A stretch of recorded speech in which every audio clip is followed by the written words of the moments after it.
እሷ የእመቤታችንን ስዕል ስትቀድ መሰሎቿ መካሪዎቿ ደግሞ እመቤታችንን በየመድረኮቻቸው ክብር ሲነሷት፣ እኛስ አፌ ላይ ጣፈጠኝ ስምሽ ተራርቦ እናቴን አክብሬ ነው እቺ ስዕል ማልሰባብራት።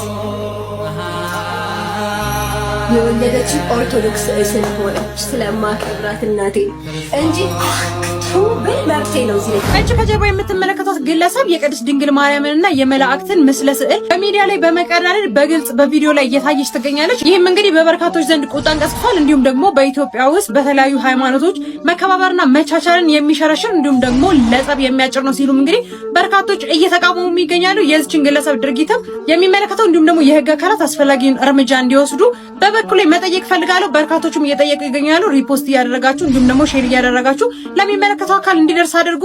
እናቴን አክብሬ ነው እቺ ስዕል ማልሰባብራት። ብል መብቴ ነው። እዚህ ላይ ዝንብ ያራበታል። እዚህ ላይ አም ሶሪ ቱ ሴ በረሮ ይሄድበታል። እዚህ ላይ አያችሁ ተጨመዳዳሉ። ለዚህ ሰገደ እመቤታችን አታሳዝንም ታዲያ? የምታማለደው አምናሃት እንዲህ ተሰብስበህ እልል ለምትልላት ሰው በሙሉ አይደለም፣ ጠልቷት ለሚነክሳት ላውሬም ጭምር ሸፍነውም ጭምር እንዲማር ትለምናለች። ፍቅሯን በልባችን ያሳድርብን። ያኔ በጌታ አልነበርኩም። ይሄን ስገዛ ያጻመት 2004 በጌታ ነበርኩ። እንዴ 4 5 6 4 ነበርኩም በጌታ በኢየሱስ የ2004 ዓመተ ምህረት አልነበርኩም።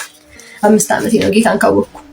ይሄ ህፃን ልጅ ናት ቤት መጥተህ ሲጫወት ቀደ ገብርኤል። ይሄ ገብርኤል ለምን አላዳነም ራሱ?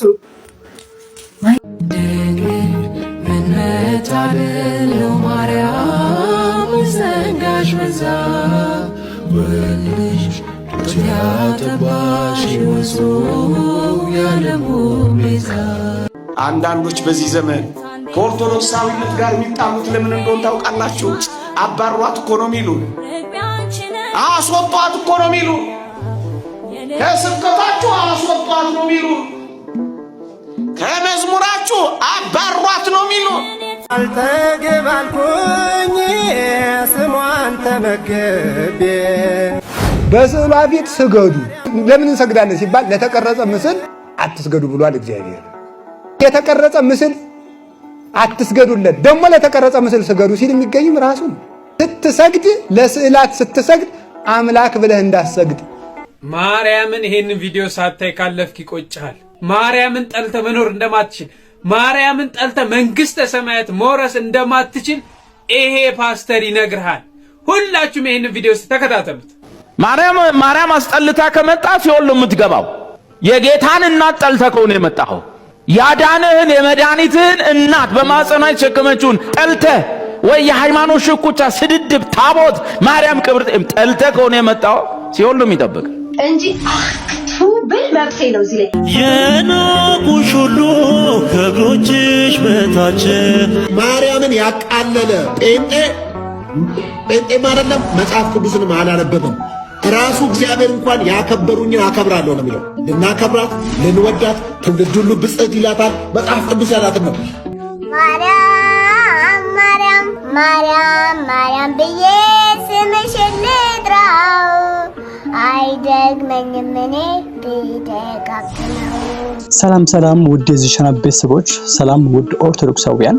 በዛሬ ቪዲዮ የእመቤታችንን ስዕል የቀደደችው ሴትን በማስመልከት የተዘጋጁ ቪዲዮዎችን የምንመለከት ይሆናል። የልጅቷ ድርጊትን በማህበራዊ ድረገጾች ላይ እጅግ መነጋገሪያ ሆኗል። ብዙ ኦርቶዶክሳውያንንም ያስቆጣ ድርጊት ነው። በህግ ልትጠይቅ ይገባል የሚሉ ሐሳቦችም እየተነሱ ይገኛሉ። እናንተስ በዚህ ጉዳይ ላይ ያላችሁ ሐሳብ ምንድነው? ሐሳባችሁን ኮሜንት መስጫው ላይ ጻፉልን።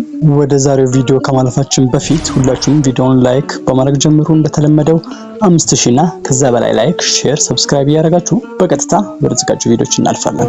እዚህ እንደሌለች እዚህ ያለች ይሄ ጉዳይ እየተጠመኩ ነው። ስለ ልጅ እንደዚህ ያደረገችው ወላዲተ አምላክን ስዕል የት ነው እንደዚህ ያደረገችው? እዚህ ቤት ነው መሰለኝ። እዚህ ቤት ቦታ ነው። አንድ ያሳዩና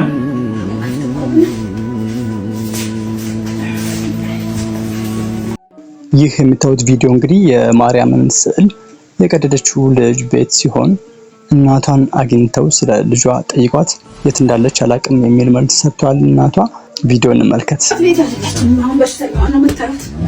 አሁን ታማሚዋ ልጅ ነው መጣሁት።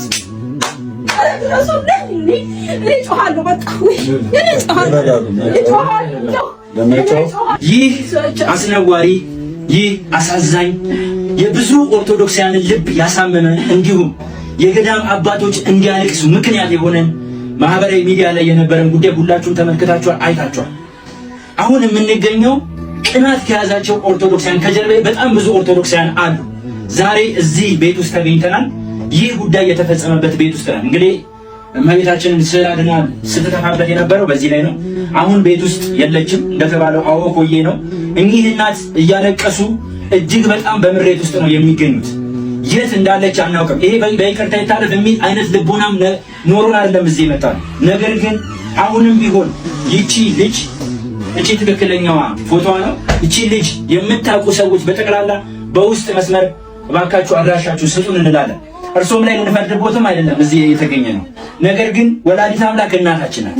ብዙ ሌሊቶችን የማይነጉ ሌሊቶችን ያለፍንባት የማያልፉ ቀናቶችን ያሳለፈችን ድንግል ማርያም ናት። ይህንን ነው ልንነግሮት የምንችለው። አዎ አሳይተውናል። ክላሱን እዚህም እንደሌለች ነግረውናል።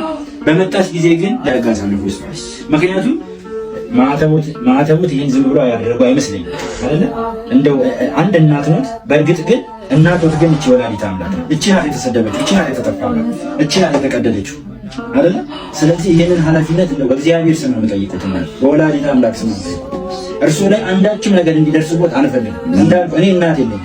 የእናትን ፍቅር ግን አውቀዋለሁ። ከእናትም በላይ ደግሞ እናት እሷ ናት።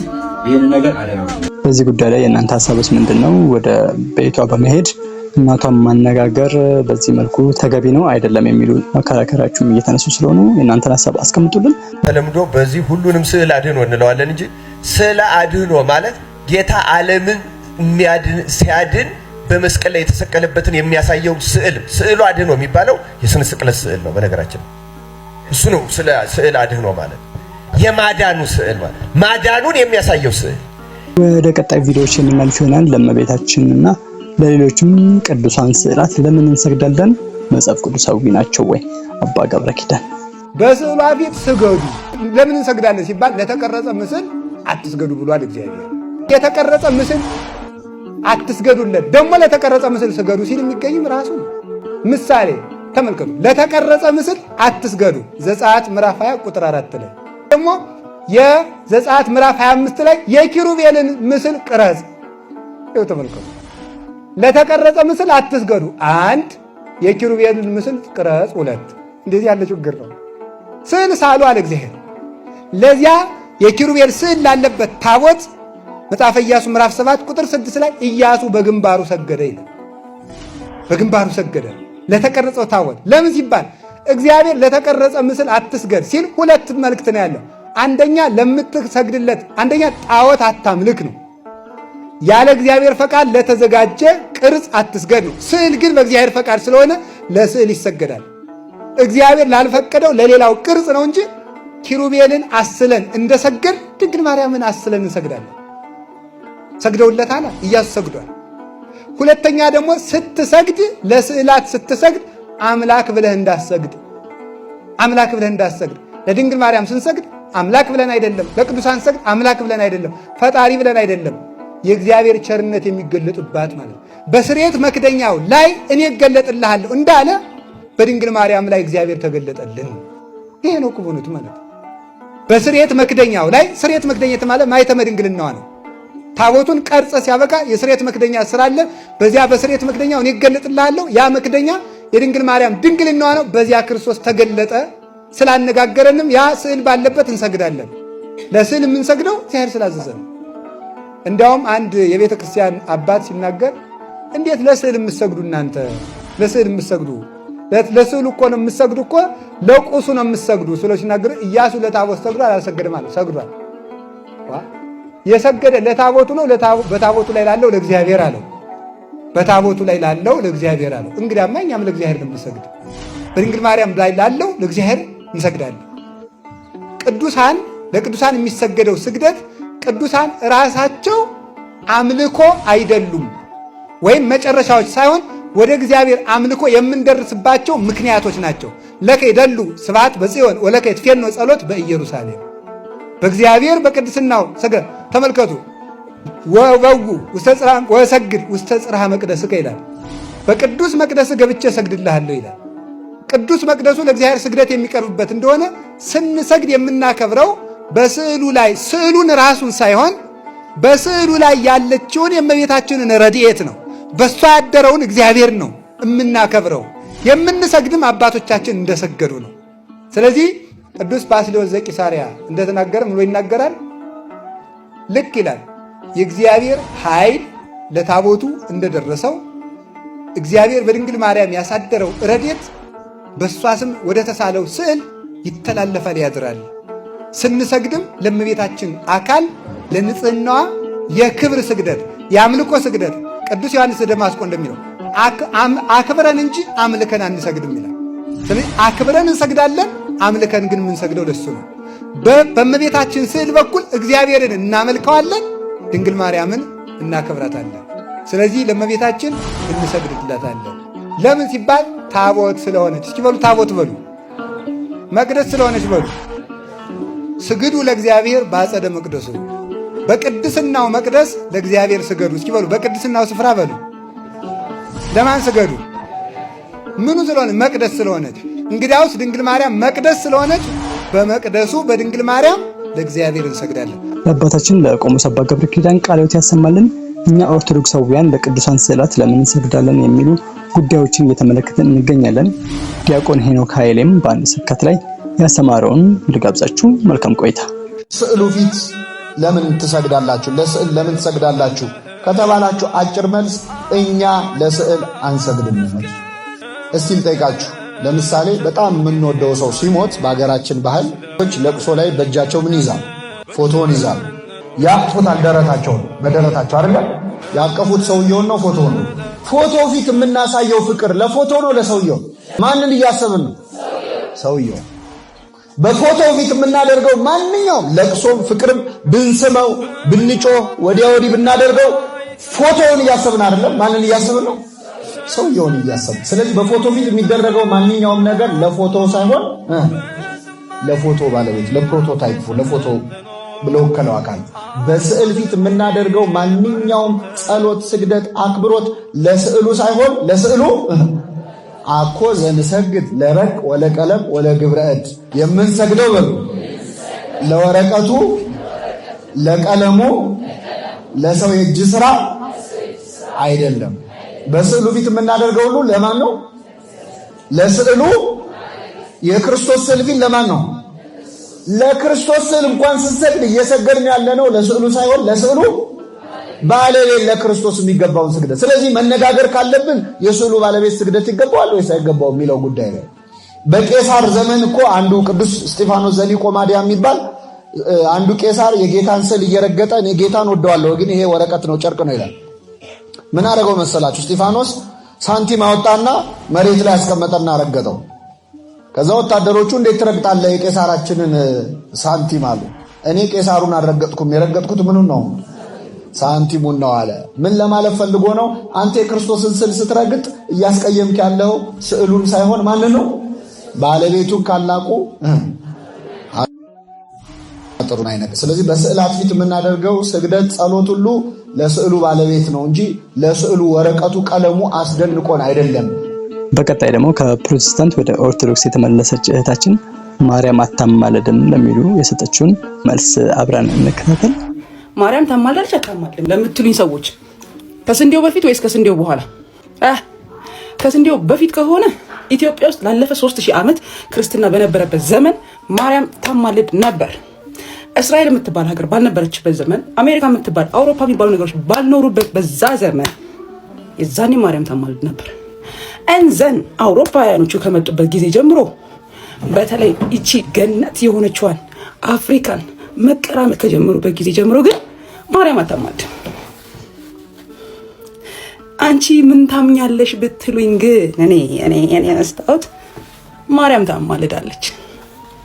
ድብና አርጋ ታማልዳለች። ምንድነው ኮንሰፕቱ ማማለድ? የማማለድ ኮንሰፕት ማስታረቅ ነው አይደል? ማስታረቅ፣ እኔን ከክርስቶስ ማስታረቅ።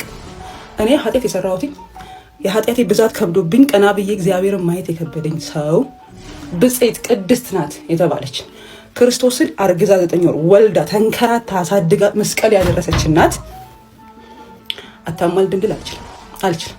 ላምን ራሱ አልችልም። ማርያም ድብና አርጋ ታማልዳለች። ከአብ እኩል መስቀል ጋር ከልጇ ጋር ነበረች። ሐዋርያቶቹ ሲዞሩ ደቀ መዛሙርቶቹ ትተውት ሲሄዱ አብራው ነበረች። አንዱን ጥሎ ሌላን አንጠልጥሎ የሚባል ትምህርት ግን መች ነው ማለት አይምሯችን ውስጥ የገባው? ማለት ማርያምን ጥሎ ክርስትና የለም። በቃ ክርስትና ክርስቶስን መከተል ከሆነ አንዱን ጥሎ ሌላውን አንጠልጥሎ አይቻልም። ክርስቶስን የምትከተል ከሆነ እውነተኛ የክርስቶስ ተከታይ ከሆንክ እናትየውን ልታከብር ሰብሚት ልታደርግላት ግዴታ ነው። ግዴታ፣ ምርጫ አይደለም፣ ግዴታ። ሶ ምን ታምኛለሽ ብትሉኝ ታማልዳለች አታማልድ ምናምን ለምትሉኝ ሰዎች ደበና አርጋ ታማልዳለች። እንኳን እሷ ክርስቶስን የወለደች ያሳደገች እስከ መስቀል አብራው የነበረች በትንሳኤው አብራ የነበረች እናቱ ቀርታ ትላንትና በስንዴ ወንጌል የተቀበለው ፓስተር እንኳን አማልዳለሁ ብሎ እጁን ጭኖ ይጸልያል። ማገናዘቢያችሁን አሰሩት እንጂ ና ጌታ ኢየሱስ ክርስቶስን እንደ ግል አዳኝ አድርገህ ተቀበል ይላል እንዴ? ጌታ ኢየሱስ ክርስቶስን ማን ወለደለት? ማን አመጣለት? ማን አረተው ማለት ቢያንስ ሎጂካል ሆኑ። ዝም ብላችሁ ይሄ ከሆድ የመጣ ሐሳብ ሳይሆን ከአእምሮ የመጣ ሐሳብ አስሙ እንጂ። በእርግጥ ሆድ ክፉ ነው፣ ብዙ ያስብላል፣ ጾታም እያስቀየረ አይተናል። እንኳን ሃይማኖት። ኤኒዌይስ በዚህ ጉዳይ ላይ ዲቴል ነው ማስረዳው ያን ማህበረሰብ ዲቴል። ከስንዴ በፊት የነበራችሁ አቋም ላይ ብትመለሱ ይሻላችኋል። እዳችሁን ክፈሉ፣ በቃ ተጋግዘን እንከፍላለን። ይሄ በትምህርት የገባ እኮ በትምህርት ነው የሚወጣው። እዳ ደግሞ መመለስ አለበት። በእርግጥ እሱን መልሱ ከቻላችሁ፣ ካልቻላችሁ ግን በቃ ፈንግጡ እንዴ። ይሄ ማለት ነው ባይ ዘ ዌይ ካቶሊኮች ምን ይላሉ መሰላችሁ? ልጅህን እስከ 7 ዓመት ስጠኝ ከዛ እድሜ ልኩን ካቶሊክ ሆኖ ይቀራል ይላሉ። አያችሁ፣ የመጀመሪያው የ7 ዓመት 8 ዓመት ድረስ ያለው እድሜ ነጭ ስለሆነ እንደፈለግ ልንጽፍበት ልናትምበት እንችላለን። ሶ የዛን የታተመ ነገር በምንም ሊወጣ አይችልም እንደኔ እግዚአብሔር ካረዳችሁ በስተቀር። ኤኒዌይስ በማርያም ጉዳይ ያለኝ አመለካከት ይሄ ነው። ማርያም ታማልዳለች። እንኳን ማርያም አይደለችም ትላንትና የመጣው ሰውዬ ከድራፍት ቤት የወጣው ነብዩ ሳይቀር ማለት ነው፣ ነብይ ነኝ ያለው ሰውዬ ሳይቀር ማለት እያማለደ ነው። እንኳን ቅድስት ድንግል ማርያም ቀርታ ማለት ነው። ሶ በማማለድ ኢሹ ላይ ያለኝ መልስ ይሄ ነው። ለሁላቸው ደግሞ ይበሳጩ ይበዱ። ያው ውሻ ለበላበት ነው የሚጫው። ኤኒዌይስ ኢትዮጵያ ላለፈ 3000 ዓመት ክርስትናን ይዛ ስትቆይ ከነ ሙሉ ክብሩ የማንንም ኮንሰፕት ሳትጨምር ለምንድን ነው የምስቀው? እኔ ግን ለምንድን እንደዚህ የምስቀው? ኤኒዌይስ ማርያም ታማልዳለች አታማልድም የተባላችሁ እኔ ብያችሁ ከነበር ራሱ ሀሳቤን ቀይሬያለሁ። እኔ ራሱ አታማልድ ብያችሁ ከነበር በቃ ገብቶኛል። ያ ዶክትሪን ነው እንደዛ ያስባለኝ። ኤኒዌይስ ይመቻችሁ። ማርያም ታማልዳለች በቃ። እናመሰግናለን ውድ የናታን ሚዲያ ቤተሰቦች። ለዚህ ቻናል አዲስ ከሆናችሁና እስከዛሬም ሰብስክራይብ ካላደረጋችሁ አሁኑኑ ሰብስክራይብ አድርጉ። ምክንያቱም ይህ መንፈሳዊ ትምህርቶች የምትማሩበት መንፈሳዊ ትምህርቶች የሚተላለፉበት ቻናል ነው። ከዚህ በፊት የተለቀቁ ቪዲዮዎች መካከል መዝሙረ ዳዊትን እንዴት እንጸልይ፣ የውዳሴ ማርያም ጸሎት ጥቅሞችስ ምንድናቸውና ሌሎችም በርካታ የሆኑ ጠቃሚ ቪዲዮዎችን ያገኛሉ። እንዲሁም ለምትጠይቁን ማንኛውም መንፈሳዊ ጥያቄዎች ምላሽ እየሰጠን እንሄዳለን በቀጣይ ቪዲዮዎች። ስለዚህ አሁኑ ሰብስክራይብ በማድረግ ናታን ሚዲያም ተቀላቀሉ። ተራ የሆኑ ነገሮች ላይ ስለመቤታችን ጊዜ አታባክኑ። እየሰማችሁ ነው? አሁን ተአምር አረገች አላረገች እንዲሆነች ለመቤታችን ተአምርም ብርቁ አይደለም። ክርስቲያኖች እየሰማችሁ ነው? እሷ ራሷ ተአምር ናት። ተውት ሌላ የምታረገውን ነገር። እሷ ራሷ ተአምር ናት። ምልክት እኮ ናት። ታውቃላችሁ? ትንቢተ ኢሳይያስ ምዕራፍ 7 ቁጥር 14 ላይ ልብ ብለን አናስተውለውም እንጂ እኮ ወንድ ልጅ ይሰጠናል ብሎ የተናገረውን የነብዩን ትንቢት ላይ ድንግል በድንግልና ጸንሳ በድንግልና ትወልዳለች፣ ስሙንም ማን ትለዋለች? ትርጓሜውም ማን ከእኛ ጋር ሆነ ማለት ነው። ይሄን ቃል ከፍ ብላችሁ ሲጀምር ምን እንደሚል ታውቃላችሁ? እነሆ ዘመኑ በደረሰም ጊዜ ራሱ እግዚአብሔር ምልክት ይሰጣቸዋል ብሎ ነው የሚጀምረው። ምልክት ይሰጣቸዋል ብሎ ምልክት ማለት እኮ በግዕዝ ተአምር ማለት ነው። እሷ ናት እውነተኛይቱ ተአምር። እሷ የምታረገው ሌላው ነገር ችግር የለው። እሷ ራሷ ተአምር ናት። እመቤታችን ማለት እዚህ መሬት ላይ መራመዷ ተአምር ነው። ሰው ሆና እንደ መላእክት ከንጽህና በላይ መኖር የምትችል። ስለዚህ ያን ሰው ያስነሳውን እንጨት የነካውን ክርስቶስን ስታስቡት መስቀሉ ትዝ ይበላችሁ። ያ ክርስቶስ ነክቶት ሬሳውን የቀሰቀሰበትን ቃሬዛውን ስታስታውሱ ያረፈበት የእናቱ ማፀን ትዝ ይበላችሁ። በመስቀሉ ላይ ክርስቶስ ስጋውን ቆርሶ ደሙን አፍስሶ ለዓለሙ ሕይወት ሰጠ። በእናቱ ማህፀን ላይ አድሮ ተወልዶ በዚህ መሬት ላይ ተመላለሰ። ከሁለቱም እግዚአብሔር አምላክ ቃሉን አልነሳቸውም። በመስቀሉም በቃሉ እንድናለን፣ በእመቤታችንም ደግሞ ከሷ በሚወጣውም ቃል ፈውስን እናገኛለን። ይሄን እናምናለን። ወደ መጨረሻው ቪዲዮ የምናልፍ ይሆናል። ስዕል አድኖ ወይስ ቅዱሳን ስዕላት? ከዛሬ ስዕል አድኖ ብላችሁ የምትጠሩት ተሸውዳችኋል። ስዕል አድኖ አይባልም። ሁላችሁም ኦርቶዶክሳውያን ማወቅ ያለባችሁ 5 ነጥቦች ሁላችሁም ሼር አድርጉልኝ፣ ግዴታ ነው። ሼር። እንግዲህ ስዕል አድኖ አይባልም። የሚባለው የቅዱሳን ስዕላት ይባላሉ። የቅዱሳን ስዕላት 5 መሰረታዊ ጥቅሞች አላቸው። አንደኛ ለማስታወሻነት ያገለግላሉ። ስዕላት የክርስቶስን የእመቤታችንን የቅድስት ድንግል ማርያም የቅዱሳን ሕይወትን ገድል ተአምራትን አስተምሮ ያስታውሱናል፣ ለማስታወሻነት ያገለግላሉ። አንደኛው ጥቅማቸው እሱ ነው። ሁለተኛ የጸሎት መረጃ።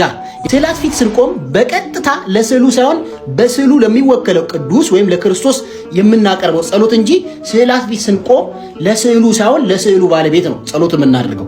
ስለዚህ እንደ ጸሎት መረጃነትም ያገለግሉናል። ሶስተኛ የማስተማሪያ መሳሪያዎች ናቸው። እንግዲህ እንደዚህ እንደሚታወቀው በተለይ በቀደም ባሉት ዘመናት ብዙ ሰዎች ማንበብና መጻፍ ስለማይችሉ እንግዲህ ቅዱሳን ታሪኮችን የክርስትና ሕይወቶችን በርካታ ነገሮችን በስዕላት ነበር የሚገልጹት። እነዚህ ስዕላት ለማስተማሪያነት የሚያገለግሉ ናቸው ማለት ነው። አራተኛው የክብር መገለጫ ነው። ለምናከብራቸው ለጻድቃን ሰማዕታት፣ ለቅዱሳን የክብር መገለጫነት ሆነው ያገለግላሉ። አምስተኛ የመንፈሳዊ እውነታ መስኮቶች ናቸው። እንዴት? በምድር ላይ ሆነን ሰማያውያንን መንፈሳውያን ዓለም እንድናስብና እንድንገናኝ የሚያስችሉ መስኮቶች ተደርገው ይታያሉ ማለት ነው። በዚህ አጋጣሚ ስዕል አድኖ አይባልም፣ ቅዱሳን ስዕላት ነው የሚባለው። የምንሰግደውም ለስዕሉ ባለቤት እንጂ ለስዕሉ አይደለም። ወንድማችን የሚኮን ቃለ ሕይወት ያሰማልን እንላለን። ውድ የናታን ሚዲያ ቤተሰቦች በዛሬ ቪዲዮ ጠቃሚ የሆኑ መንፈሳዊ ትምህርቶችን እንዳገኛችሁበት ተስፋ እናደርጋለን። ቪዲዮ ለብዙ ኦርቶዶክሳውያን ይደርስ ዘንድ ላይክ፣ ሼር፣ ሰብስክራይብ እያደረጋችሁ እንዲሁም ከዚህ በኋላ የምንለቃቸው ቪዲዮዎች ወደ እናንተ እንዲደርሱ ደግሞ ሰብስክራይብ ስታደርጉ የደወል ምልክቷን መጫንም አይረሳ። ቻናሉን ለማገዝ በሱፐር ቻት እና በሱፐር ታንክስ ቻናሉን ደግፉ። እንዲሁም ጆይን የሚለውን ከስር ያለውን በመጫን ቋሚ የናታን ሚዲያ ቤተሰብ ይሁኑ። በዚህ ቻናል ላይ ምርትና አገልግሎቱን ለማስተዋወቅ በቴሌግራም @ሄኖክ6679 ያናግሩኝ። አዘጋጅና አቅራቢ ሄኖክ ነበርኩኝ ከናታን ሚዲያ። በቀጣይ በሌላ አስተማሪ ቪዲዮ እስክንገናኝ ሰላም።